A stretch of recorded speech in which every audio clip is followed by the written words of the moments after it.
Hello student, आपका Swami Vivekananda academy में स्वागत है। आज हम मैथ के टॉपिक सरलीकरण के कुछ इंपॉर्टेंट क्वेश्चन जो कि एग्जाम व्यू से काफ़ी महत्वपूर्ण है, उन क्वेश्चनों को हल करने जा रहे हैं। तो डियर स्टूडेंट्स, देखिए जो क्वेश्चन है ये बार बार रिपीट होते हैं। ऐसे क्वेश्चन हैं जो कि टाइम कंज्यूमिंग है, लेकिन अगर आप कुछ शॉर्ट ट्रिक्स है उनका अगर उपयोग करोगे तो इन क्वेश्चनों को कुछ ही सेकंडों में हल कर सकते हो। तो देखिए जो पहला क्वेश्चन है हमारा वो क्या है, √30 plus √30 plus √30 up to infinity. Infinity का मतलब क्या होता है कि ये चीज है जो पहले वाला नंबर है वो बार बार रिपीट होगा। ठीक है, तो इस तरीके के क्वेश्चनों को आप कैसे हल करोगे, तो आपने दो ऐसे फैक्टर सोचने हैं, दो ऐसे गुणनखंड सोचने हैं जिनकी गुणा ये दे रखी हो। ठीक है, लेकिन वो गुणनखंड होने चाहिए लगातार। जैसे अब 30 है तो तुमने ऐसे देखने हैं दो फैक्टर कि जिनकी गुणा कितनी हो, 30 हो, और फैक्टर लगातार होने चाहिए। तो वो कौन कौन से होंगे हमारे, 5 और 6, यानी 5 गुणा में 6। तो अब तुम इसके फैक्टर करोगे तो वो फैक्टर क्या हो गए हमारे, 5 गुणा में 6 हो गए। अब देखो इनमें से अगर प्लस का निशान है तो तुमने फैक्टर लेना है बड़ा, अगर माइनस का निशान है तो फैक्टर लेना है छोटा। अब ये देखिए यहाँ प्लस का निशान है तो फैक्टर क्या होगा तुम्हारा बड़ा। तो बड़ा फैक्टर कौन सा है, इसमें 6 है, तो जो इसका आंसर होगा वो क्या आ जाएगा तुम्हारा, 6 आ जाएगा। ऐसे ही हमारा जो सेकंड क्वेश्चन है वो क्या है, √42 plus √42 plus √42 up to infinity. यानी जो 42 जो संख्या है ये बार बार रिपीट हो रही है। तो इसी तरीके से अगर तुम 42 के दो ऐसे टुकड़े बनाओगे जो लगातार हों तो क्या टुकड़े बनेंगे, वो 6 और 7, तो 6 7 42। अब ये देखिए इसमें से जो बड़ा फैक्टर है, क्योंकि हमारे पास निशान किस चीज का है बीच में, प्लस, तो अगर प्लस का निशान है तो हमने बड़ा फैक्टर लेना है। तो बड़ा फैक्टर क्या होगा हमारा, 7। तो आंसर क्या आ जाएगा इसका, 7। तो हमने पूरा हल करने की जरूरत नहीं है, तो इसका आंसर कितना आ गया हमारा, 7 आ गया। नेक्स्ट जो है वो कितना है, 72, यानी √72 minus √72 minus √72 up to infinity. अब ये देखिए 72 है जो ये बार बार रिपीट हो रहा है, लेकिन अब की बार निशान किस चीज का है, माइनस का। तो वही हम दो फैक्टर अगर देखेंगे तो फैक्टर क्या होंगे, 8 गुणा में 9। लेकिन देखो जो प्लस वाला था, प्लस वाले में हमने क्या कराया कि बड़ा फैक्टर है जो वो हमारा आंसर है, लेकिन माइनस वाले में क्या करना है, जो छोटा फैक्टर होगा वो हमारा आंसर। तो इनमें छोटा टुकड़ा कौन सा है, 8, तो इसका आंसर जो आ जाएगा हमारा वो आ जाएगा 8। ऐसे ही जो नेक्स्ट क्वेश्चन है वो क्या है, √156 minus √156 minus √156 up to infinity. तो यहां देख रहे हो तुम 156 बार बार रिपीट हो रहा है।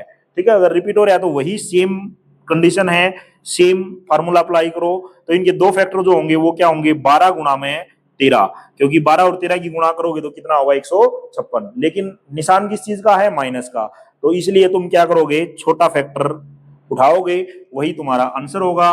तो यहाँ जो आंसर है वो क्या जाएगा हमारा, 12। ऐसे ही अब देखिए 132, तो 132 के भी तुमने दो फैक्टर करने हैं, लगातार होने चाहिए। तो क्या होगा, 11 गुणा में 12। ठीक है, तो अब ये देखिए यहाँ क्वेश्चन दोनों तरीके के मिक्स हो गए, एक प्लस है और एक माइनस, लेकिन यहाँ क्या है, प्लस और माइनस दोनों। तो अब इसके आंसर भी हमारे दो ही होंगे। कैसे, अगर ऊपर प्लस है तो पहले बड़े वाला और नीचे माइनस है तो फिर छोटे वाला। अगर ऊपर माइनस है और नीचे प्लस है तो पहला फैक्टर छोटा होगा और दूसरा फैक्टर बड़ा। तो यहाँ देखो पहले प्लस है तो पहला आंसर क्या आएगा हमारा, 12। उसके बाद माइनस है तो माइनस के लिए हमने छोटा टुकड़ा लेना है, तो छोटा टुकड़ा कौन सा है, 11, तो दूसरा क्या आएगा, 11। तो इसके आंसर कितने होंगे हमारे, 2, 12 और 11। तो देखिए डियर स्टूडेंट्स, नेक्स्ट जो क्वेश्चन है हमारे वो क्या है, अब की बार पिछले जो क्वेश्चन किए थे उसमें था प्लस माइनस और वो चीज बार बार रिपीट थी और लास्ट में इन्फिनिटी तक। अब जो क्वेश्चन है वो प्लस माइनस का नहीं है, वो क्वेश्चन क्या है, मल्टीप्लाई का यानी गुणा का। अब क्वेश्चन क्या है, जैसे √7 √7 इस तरीके से रिपीट है और ये कितनी बार है, इन्फिनिटी बार। ठीक है, तो ऐसे क्वेश्चन में तुमने क्या करना है, दो तरीके हैं। या तो तुम क्या कह सकते हो कि ये जो चीजें हैं ये बार बार रिपीट हो रही है तो ये दोबारा वही वैल्यू होगी, क्या होगी कि x इज इक्वल टू √7। अब ये चीजें दोबारा रिपीट है तो इसको दोबारा तुम x कह सकते हो, तो क्या हो जाएगा ये 7x। ठीक है, तो दोनों साइड अब स्क्वायर करोगे तो क्या होगा, ये x² बराबर है 7x। अगर ये इस साइड लेके आओगे तो ये क्या बन जाएगा, x² माइनस के 7x इज इक्वल टू 0। यहां से x को तुम कॉमन लोगे तो x माइनस के 7 बराबर है 0। तो या तो x की वैल्यू क्या आ जाएगी, 0, या x की वैल्यू क्या आ जाएगी, 7। लेकिन डियर स्टूडेंट अगर ऐसे तुम अगर करोगे तो ये थोड़ा टाइम कंज्यूमिंग होगा। तो इसके लिए तुमने क्या रखना है कि x की वैल्यू तो 7 ही आई है, तो तुमने क्या ध्यान रखना है, अगर कोई भी चीज बार बार रिपीट है और उनके बीच में मल्टीप्लाई यानी गुणा का निशान है या फिर कोई भी निशान नहीं है, तो जो हमारा आंसर होगा वो क्या होगा, जो ये यहाँ संख्या दी गई है ना वही हमारा आंसर होगा। तो इसका जो आंसर आएगा वो कितना आएगा, 7 आएगा। ऐसे ही अब देखिए p बराबर है क्या है, √18 √18 और ये बार बार रिपीट है इन्फिनिटी तक। तो अब देखिए बीच में किसी तरह का कोई निशान नहीं है, तो इसका मतलब क्या मान के चलोगे कि इसके बीच में गुणा का निशान है, और गुणा का निशान है तो ये चीज क्या होगी, बार बार रिपीट होगी। अगर रिपीट होगी तो वही चीज बार बार होगी, तो इसलिए इसका जो आंसर आएगा वही होगा जो कि पहले वाला क्वेश्चन है, और पहली बार क्या लिखा गया है 18, तो इसका आंसर क्या आ जाएगा, 18 आ जाएगा। ऐसे ही थर्ड देखिए 37 अनरूट में है, उसके बाद फिर अनरूट में 37 अनरूट में 37, इस तरीके से बार बार रिपीट है, तो इसका आंसर क्या आएगा, वही जो पहली बार लिखा गया है, और पहली बार कितना लिख रखा है 37, तो इसका आंसर कितना आ गया तुम्हारा 37 आ गया। नेक्स्ट देखिए, अब ये क्वेश्चन काफी इंपॉर्टेंट क्वेश्चन है क्योंकि ये क्वेश्चन बार बार पूछा जाता है। तो ये कैसे है, जैसे अब देखो, अब इसमें लास्ट में इन्फिनिटी नहीं है, इसका मतलब क्या है कि ये केवल 3 बार अनरूट में है। तो ऐसे क्वेश्चनों को हमने पीछे से सोल्व करना है। तो कैसे सोल्व करोगे तुम, ऐसे करना पड़ेगा। ये 5 है, अनरूट में क्या हो जाएगा 5। अब ये देखो अनरूट 5 का मतलब क्या होगा, 5 की पावर 1/2। अब ये 1 पावर है और ये 1/2 है, तो अगर तुम दोनों को सोल्व करोगे तो क्या आएगा, 5 अनरूट में, अब देखो 1 पावर ये है और 1/2 ये है, तो 5 की पावर कितनी होगी तुम्हारी 3/2। या फिर इसको तुम हल करोगे तो क्या आ जाएगा, अनरूट में 5 गुणा में, अब अनरूट का मतलब होता है पावर 1/2, तो 5 की पावर कितनी है 3/2 और इसकी पावर दोबारा फिर 1/2, तो कितना आ जाएगा, ये आ गया तुम्हारा 5 की पावर 1 गुणा में 5 की पावर कितनी होगी, अभी ये 3/2 और 1/2 गुणा करोगे तो कितना हो जाएगा 3/4। अब इसको सोल्व करो तो ये पावर 1 है, ये 3/4 है, तो अगर इसको तुम सोल्व करोगे तो क्या आ जाएगा, 5 की पावर 1 में 3/4 को जोड़ोगे, तो 1 में 3/4 जब जोड़ दिया तो कितना आएगा तुम्हारा, ये 5 की पावर आ जाएगा 7/4। लेकिन अभी तक हमारा क्वेश्चन ये हल नहीं हुआ है, अभी क्या है, इसके ऊपर अनरूट है, तो इसको दोबारा फिर सोल्व करना पड़ेगा। तो 7/4 और गुणा में अनरूट का मतलब क्या होता है 1/2, तो कितना आ जाएगा तुम्हारा, ये 5 की पावर आ जाएगा 7/8। लेकिन अब ये देखिए केवल इसमें तो केवल 3 बार 5 रिपीट है, और उसके बावजूद हमने इस क्वेश्चन को सोल्व करने में कम से कम 2 से 3 मिनट लगा दिया। लेकिन अगर यही क्वेश्चन मान लिया 6 या 7 बार रिपीट होगा, यही जो संख्या 6-7 बार रिपीट होगी, तो उस क्वेश्चन को सोल्व करने में बहुत ज्यादा टाइम लगेगा। तो उसके लिए जो शॉर्ट ट्रिक्स है वो क्या करोगे तुम, शॉर्ट ट्रिक क्या होगी इस क्वेश्चन की, देखिएगा।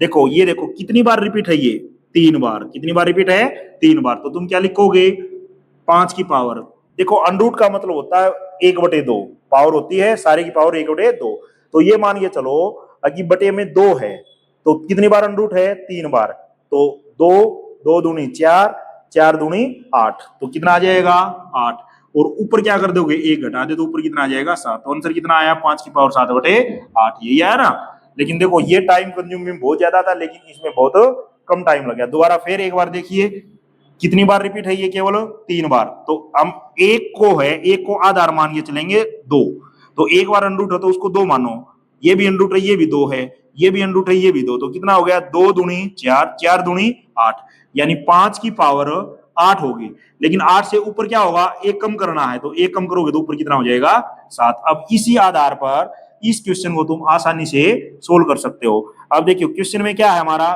10, अब देखो 10 की पावर, ध्यान से देखो कितनी बार है ये, अनरूट 1 2 3 4 5, तो एक को तुमने 2 मानना है, तो 2 दूनी 4 4 दूनी 8 8 दूनी 16 16 दूनी 32, तो नीचे तो क्या आ जाएगा 32, और ऊपर एक पावर कम करोगे तो कितना आ जाएगा 31, ये तुम्हारा आ गया आंसर। ऐसे ही नेक्स्ट क्वेश्चन देखिए कितना है ये 19, तो 19 की पावर कितना आएगा 2 2 दूनी 4 4 दूनी 8 8 दूनी 16 16 दूनी 32 32 दूनी 64 64 है, एक पावर कम करोगे तो ऊपर क्या आ जाएगा 63, तो कितना आ गया ये 63/64, ये तुम्हारा आंसर है। चलो डियर स्टूडेंट नेक्स्ट क्वेश्चन देखिए। अब की बार क्या है, हमने पहले जो किया था क्वेश्चन इस तरीके से किया था, अगर मान लिया हमारे पास ये है 12 प्लस अनरूट 12 प्लस अनरूट 12 और इस तरीके से इन्फिनिटी तक था, ठीक है। तो हमने क्या किया था, अभी जो ये 12 है, 12 के लगातार दो ऐसे टुकड़े देखे थे कि जिनकी गुणा कितनी हो, 12 हो। ठीक है, तो अगर प्लस का है तो आंसर क्या आएगा, बड़ा, और अगर यहाँ माइनस का है तो आंसर क्या आ जाएगा, छोटा। ठीक है, लेकिन अब की बार हमारे पास एक ऐसा क्वेश्चन है जो कि आपको थोड़ा कंफ्यूज करेगा, और वो क्वेश्चन क्या है, वो क्वेश्चन देखिए। क्वेश्चन ये है कि तुम्हारे पास क्वेश्चन है ये, अंडरूट में 40 प्लस 3 अंडरूट 40 प्लस 3 अंडरूट 40, और इस तरीके से तुम्हारा ये इन्फिनिटी। अब की बात तुमने क्या करना है, जो यहाँ 3 है ना, 3 है, तो तुमने ऐसे फैक्टर देखने हैं कि उनका अंतर 3 हो लेकिन गुणा कितनी हो, 40। ठीक है, तो तुमने ऐसे फैक्टर देखने हैं जिनकी जो गुणा है, गुणा तो कितनी हो तुम्हारी 40, और जो अंतर है, अंतर कितना हो तुम्हारा 3। ठीक है, यानी ये तो क्या होना चाहिए, तुम्हारा अंतर होना चाहिए। ठीक है, ये तो अंतर, और ये क्या होनी चाहिए, गुणा। ठीक है, तो ऐसे तुमने दो फैक्टर देख रहे हैं, समझ आ रही है ना बात। तो कैसे करना है तुमने, देखो 40 के दो फैक्टर करो तो क्या बनेंगे, तुम कहोगे 5 गुणा में 8, तो आंसर क्या आ जाएगा तुम्हारा, अब इसमें से आंसर आएगा या तो 5 आएगा या 8 आएगा। तो तुमने चेक कैसे करना है, वही बात, अगर प्लस का है तो आंसर क्या आएगा, बड़ा, अगर माइनस का है तो आंसर क्या आएगा, छोटा। तो अब ये देखिए, तो जो 40 है, 40 के जो फैक्टर बने तुम्हारे, वो क्या बने, 5 गुणा में 8।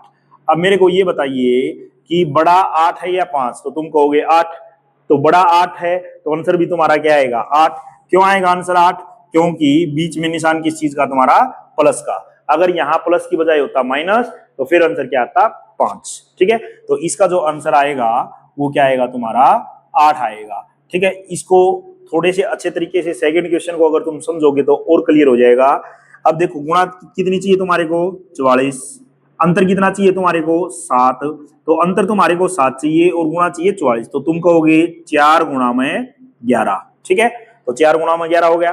तो अब ये देखिए, प्लस का निशान है तो आंसर क्या आएगा तुम्हारा, बड़ा, तो आंसर क्या आएगा इसका, 11 आ जाएगा। ठीक है, क्यों, क्योंकि तुमने देखा कि गुणा, गुणा कितनी चाहिए हमने, 44, अंतर कितना चाहिए, अंतर चाहिए तुमने 7, तो इसकी जो फैक्टर बनाई वो क्या बने, 4 और 11, तो 4 और 11 में देखो बड़ा कौन सा है, 11, तो इसलिए आंसर क्या आया, 11।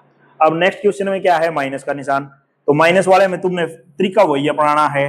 तो गुणा कितनी चाहिए, 54, और अंतर कितना चाहिए, 3, तो अंतर तुम्हारा है 3 और गुणा चाहिए 54, तो 54 में क्या आएगा, 9 गुणा में 6। लेकिन अब की बार टुकड़ा कौन सा लेना, माइनस होने के कारण छोटा टुकड़ा लेना है, तो इसका आंसर क्या आ जाएगा, 6, तो आंसर क्या आ गया, 6। ऐसे ही नेक्स्ट देखिए, अब तुमने क्या करना है, अंतर कितना चाहिए, 5, तो अंतर होना चाहिए 5, और गुणा कितनी होनी चाहिए, 750, तो 750 कैसे आएगी बताओ, 25 गुणा में क्या आ जाएगा, 30। ठीक है, तो अब ये देखो 25 और 30 का अंतर तो कितना हो गया तुम्हारा, 5, गुणा करोगे कितना हो गया, 750।